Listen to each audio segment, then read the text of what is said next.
Voltamos com a melhor programação do seu rádio. Rádio Fé em Ação.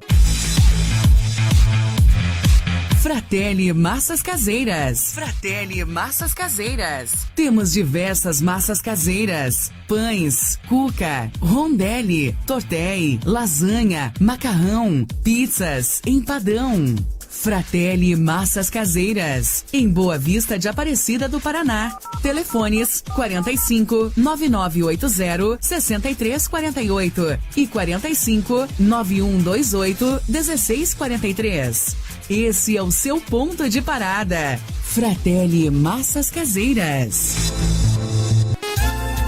Agora ficou mais fácil você realizar o sonho da casa própria. A Imobiliária Casa Manaus vende casas 2 e 3 quartos em vários bairros da cidade de Manaus. Casas novas e também com condomínios fechados. Saia do aluguel e compre sua casa própria. Ligue agora para a Imobiliária Casa Manaus. Contatos 92 99202 9200 ou 92 99408 1706. Repetindo para você, contatos 92 99202 9200 ou 92 99408 1706. Realize seu sonho de ter sua casa própria. Fale com o consultor Jackson Gama. Imobiliária Casa Manaus.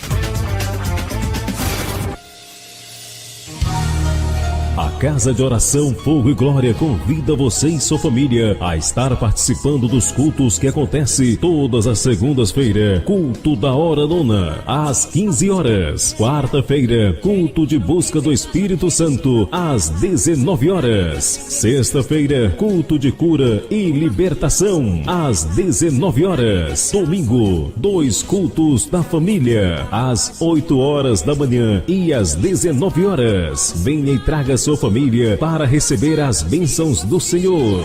Casa de Oração Fogo e Glória está localizada na Rua Eldorado, Antiga Rua 13, número 46, Monte Sinai. Casa de Oração Fogo e Glória. Venha unir sua fé com a nossa e receber o melhor de Deus em sua vida. Participe dos cultos. Sempre que sua saúde precisar de cuidados, visite seu médico de confiança e depois deixe a sua receita aos cuidados da Drogaria Cunha. Atendemos todos os dias das 8 às 22 horas. A Drogaria Cunha fica localizado no coração do bairro Ouro Verde, na Avenida Desembargador Felizmino Soares, número 2. Drogaria Cunha. O melhor atendimento espera por você. Também temos o Disque Entrega. Isso mesmo, o Disque Entrega, onde você não paga taxa de entrega. Pensou em remédio? Pensou a solução? Drogaria Cunha, 3248-9994. 3248-9994. Esse é o telefone do Disque Entrega. Ligou, pediu, chegou. Drogaria Cunha.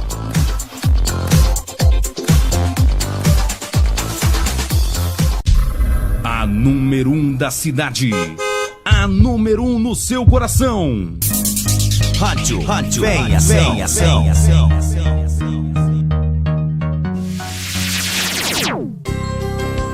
Programa Mulheres Segundo o Coração de Deus, das 15 às 16 horas, às quartas, quintas e sextas-feiras.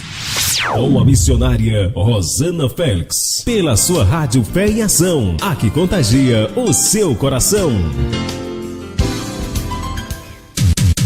A melhor sintonia da cidade. Rádio Fé em Ação, a rádio que contagia o seu coração. Quando tudo está indo ruim, difícil, a pessoa acaba se dedicando mais, ora mais, jejua, faz tudo isso para experimentar o socorro de Deus.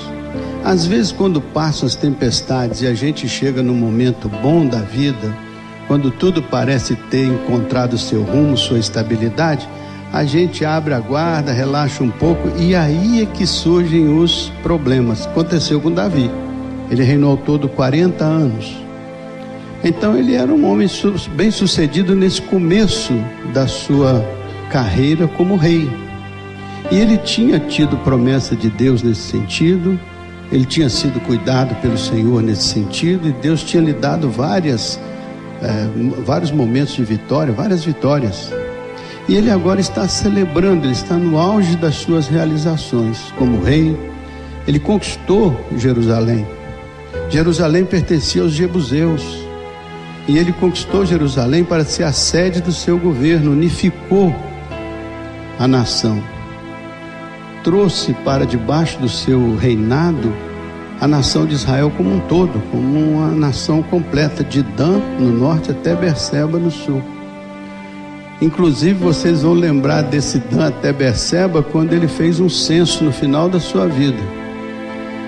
Mas nesse auge, quando os reis, diz a Bíblia, quando os reis costumavam ir para as guerras, para as lutas, as quais ele anteriormente praticava e batalhava, naquele dia ele ficou no seu palácio. Ele dormiu à tarde, acordou à tarde, foi passear em volta do palácio, e naquele dia os seus olhos caíram sobre uma mulher que estava a certa distância. Ele a observou. Ela era esposa de um homem chamado Urias, que tinha ido com Joabe nesta guerra que provavelmente Davi deveria ter ido junto, como era costume dos reis. Mas naquele dia Davi não foi, ficou em casa. E quando ele ficou em casa, ele olhou para aquela mulher, o nome dela era Batseba. Ele olhou para ela e a desejou no seu coração. Ele mandou buscá-la. E ele teve relações sexuais com aquela mulher. Ele praticou adultério. Ele não precisava fazer isso porque ele tinha várias pessoas, concubinas e mais de uma esposa. Ele não tinha necessidade nenhuma disso. Isso foi de fato um ato de quem alcançou o poder e acha que tudo pode ser feito na hora que quer, do jeito que quer, sem nenhuma limitação, sem nenhuma restrição. Isso é um perigo do sucesso. É quando você se coloca acima da lei. É quando você acha que você pode todas as coisas. É quando você acha que você tem direito. É quando você acha que você tem a possibilidade de exercer isso sem arcar com as consequências disso. Davi tinha sido muito abençoado. E em algumas lições de Davi, ele vai dizer sempre que Deus abençoa aqueles que são fiéis, porém os que são infiéis pagarão as consequências dos seus atos. E naquele dia Davi não estava sendo nada fiel ao buscar aquela mulher do seu capitão de guerra. Enquanto o marido estava longe, ele foi lá e se apossou daquela mulher.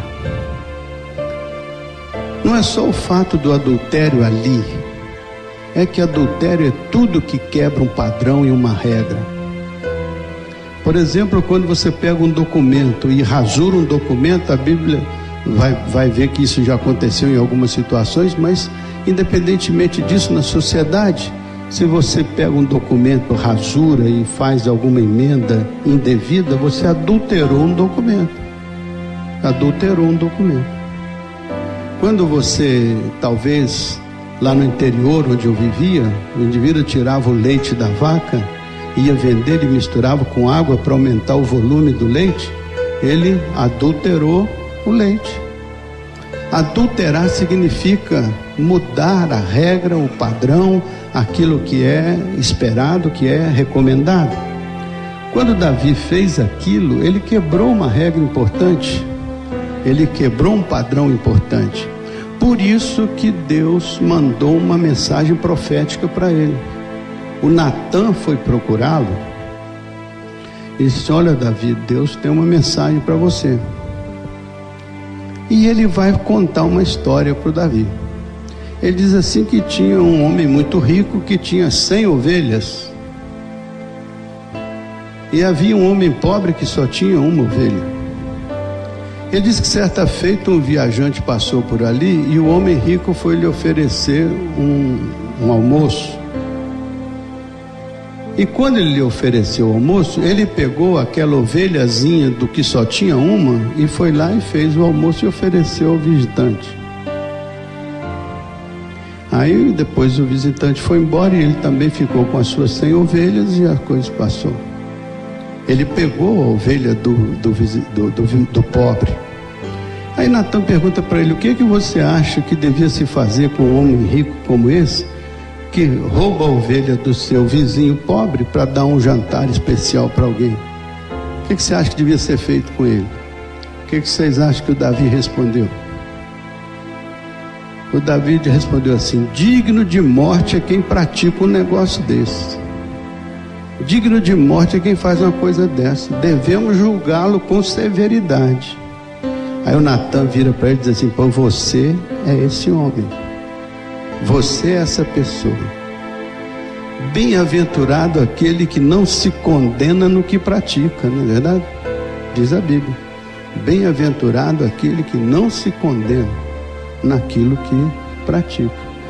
Pois o Davi, naquela circunstância, não olhou para a sua situação, mas ele julgou a situação do outro e disse: se uma ovelha foi ali utilizada indevidamente, digno de morte é quem fez isso.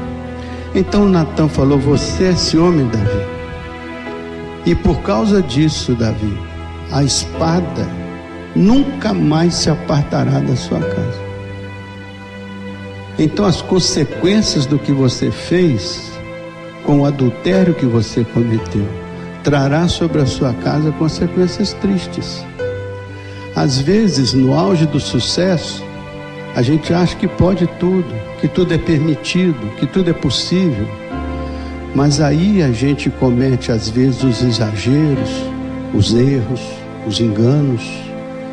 E quando a gente se dá conta pela palavra do profeta, às vezes já é tarde demais. O mal já está feito, o leite já derramou, as consequências já se instalaram. Então essa palavra é profética porque ela nos alerta. Quando tudo estiver indo bem, quando você estiver navegando no mar de almirante, quando você estiver navegando no céu de brigadeiro, quando tudo estiver bom, tenha cuidado, porque todo Éden, todo jardim tem a sua serpente. Todo Éden tem a sua serpente. E às vezes, de onde você menos espera, é que surge a oportunidade. O Davi estava ali e a oportunidade surgiu. Sabe por que surgiu uma oportunidade para ele fazer o mal feito?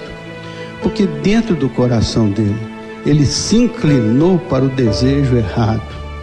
Aquela oportunidade para praticar o mal poderia ser uma oportunidade igualmente importante para ele fazer o bem.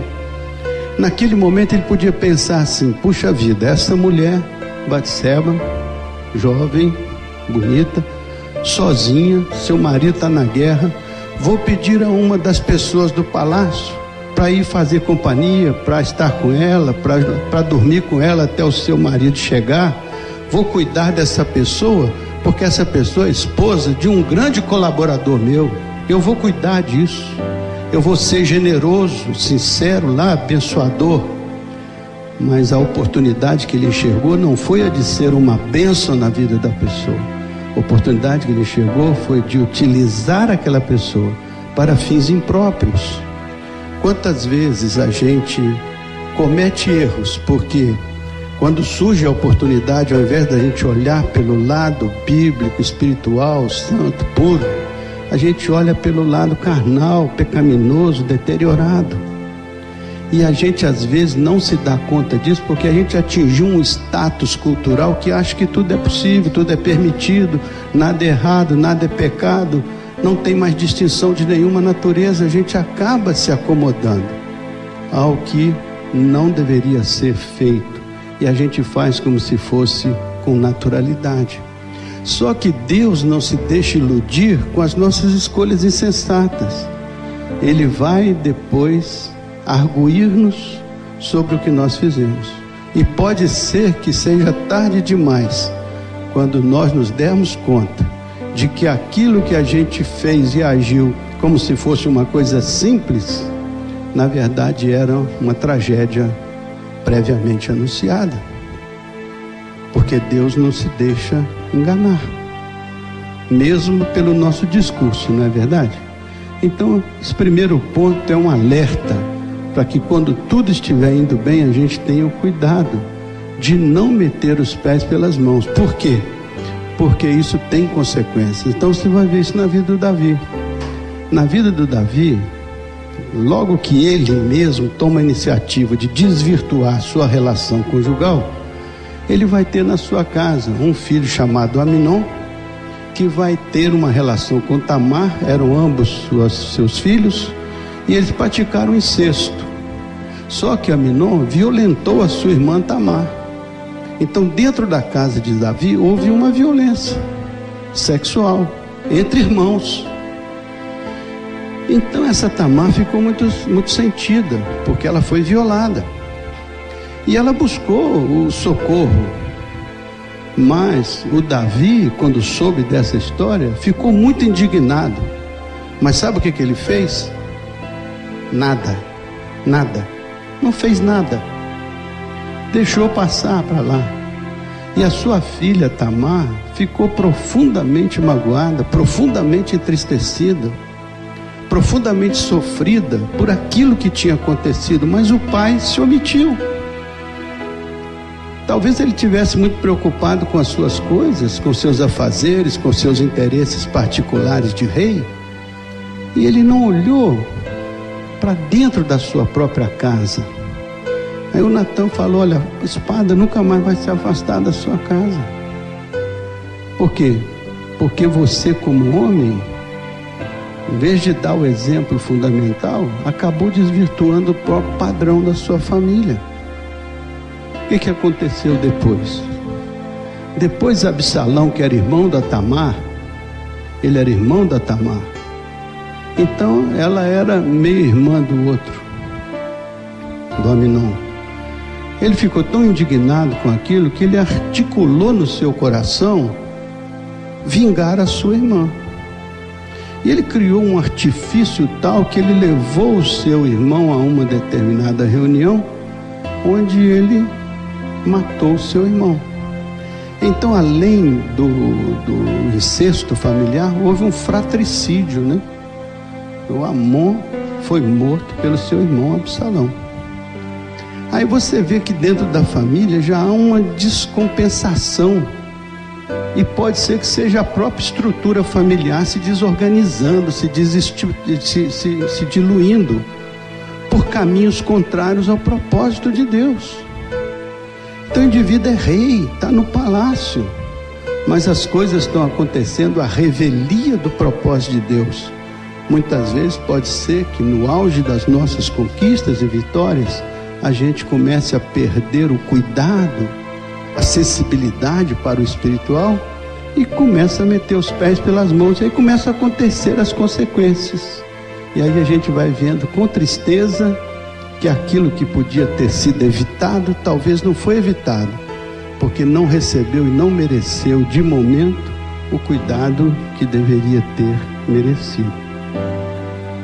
Mas Deus amava o Davi. Não era que Deus não amasse. Deus tinha um carinho especial pelo Davi, tinha um cuidado especial, como tem por nós. Deus nos ama. Deus não tem o menor interesse que a gente meta os pés pelas mãos. Ele não quer isso. Isso, na verdade, são as nossas escolhas insensatas, as nossas escolhas indevidas, as nossas oportunidades mal aproveitadas, né?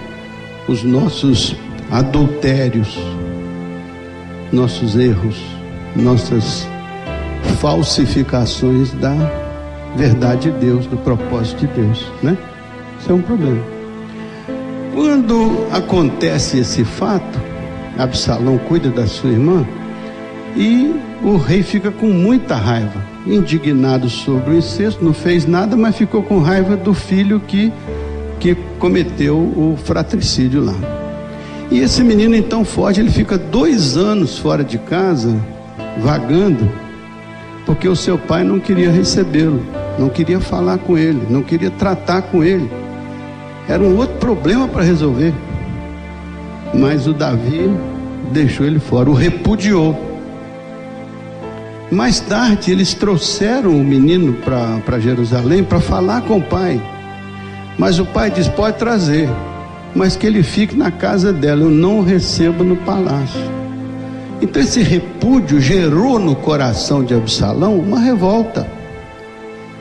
E Absalão começou a construir toda uma estrutura de vida reativa ao seu pai.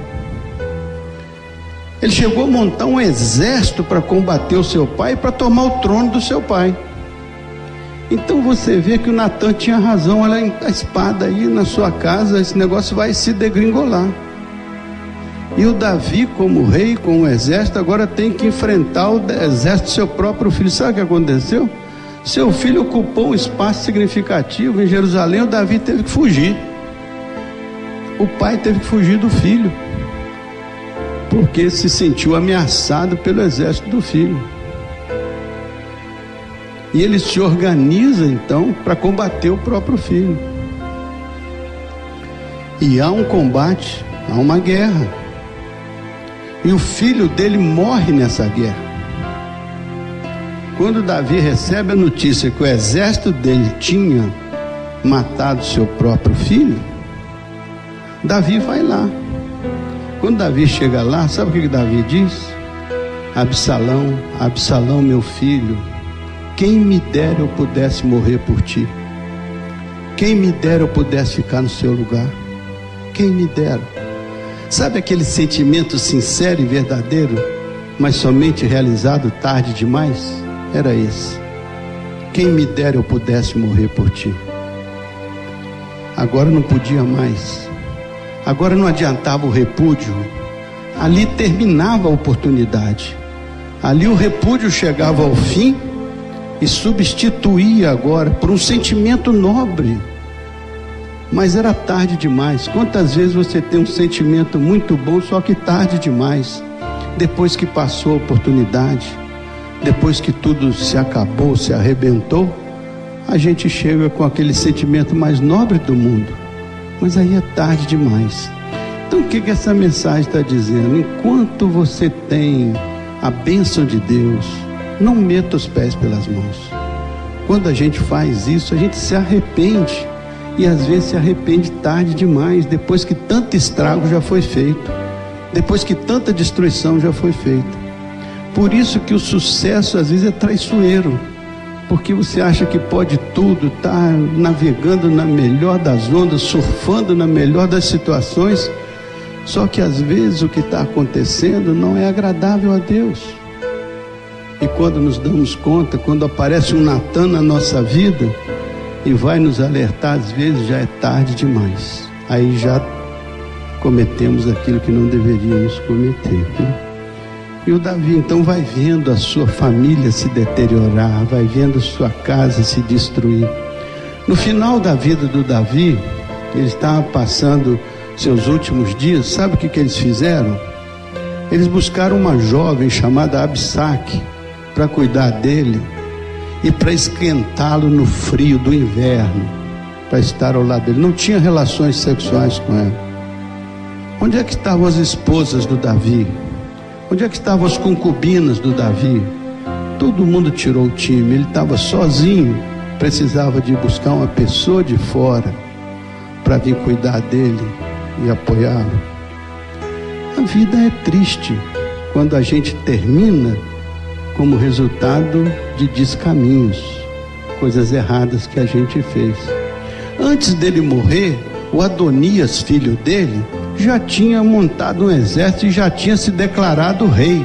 O pai ainda lá vivo e o outro já tinha tomado o seu lugar. Foi quando a Betseba chega lá e diz: Davi, você disse que o teu filho Salomão seria o rei. Agora está essa confusão. E ele tem que terminar a sua jornada ainda desfazendo uma confusão e mandando seu filho matar todos os outros que haviam feito essa rebelião contra ele. Então a espada está na vida da casa dele todo o tempo, né? E Natan disse: a origem disso foi aquela besteira que você fez lá atrás. Às vezes a gente não sabe as consequências de uma coisa que a gente faz, achando que ninguém vai se importar com isso, ou que a gente pode administrar isso. Davi achou. Quando ele soube que a mulher Batseba estava grávida, ele pensou assim: vou chamar Urias, botar Urias aqui, Ele vai ter relação com a sua mulher. Quando essa gravidez aparecer, vai ficar evidente que foi uma situação entre o marido e a mulher, então eu estou fora desse problema. E ele chamou Urias. A Urias disse: não, meu senhor, meus companheiros de guerra estão lutando, eu sou fiel ao Senhor, eu não deixaria meus companheiros para vir ficar com a minha esposa, eu sou fiel ao Senhor, estou na luta pelo Senhor. Aí Davi pensou: esse desgraçado não vai resolver meu problema. O que eu vou fazer? Vou chamar o Joabe aqui, bota esse cara na linha de frente, onde a batalha estiver mais acirrada, e tira o exército de trás dele para ele morrer lá na frente de batalha. Como é que Davi resolveu o problema do seu pecado? Mata aquele que pode denunciar, mata aquele que pode, e assim a vida vai acontecendo. Então ele não somente adulterou, mas ele articulou e depois ele assassinou. Tudo por causa de um pecado que aparentemente era uma coisa simples. Ele podia ter trazido qualquer jovem do reino, ninguém ia se importar com isso. Ter mais um esposo ou mais uma concubina não faria grande diferença. Mas pegar a única ovelha, conforme Natan disse, ou seja, violar o outro, violar o direito do outro, violar a pessoa humana, violar as instituições, violar os compromissos, violar, isso é que faz a vida se deteriorar. Nós temos que ser fiéis à palavra do Senhor.